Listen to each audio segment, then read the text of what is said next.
Happy Dasara. Happy Dasara. అక్క, దసరాని తెలుగులో ఏమంటారు? దసరాని తెలుగులో విజయదశమి అని అంటారు.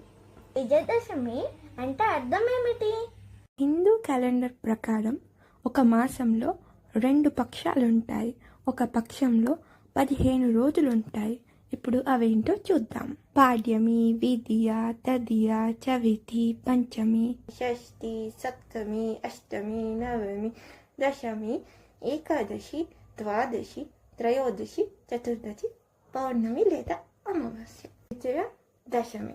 విజయ అంటే విక్టరీ అని, దశమి అంటే 10వ రోజు. రాముడు రావణాసురుడితో పోరాడి 10వ రోజు విజయం సాధించాడు.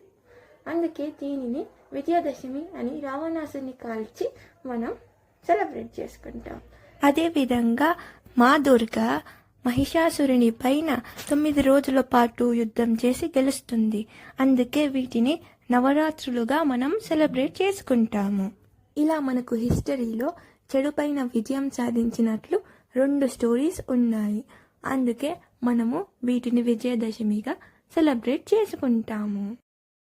ఇప్పుడు మీ అందరికీ కూడా అర్థమైంది అనుకుంటాను. ఈ వీడియోని లైక్ చేయండి, షేర్ చేయండి, కామెంట్ చేయండి.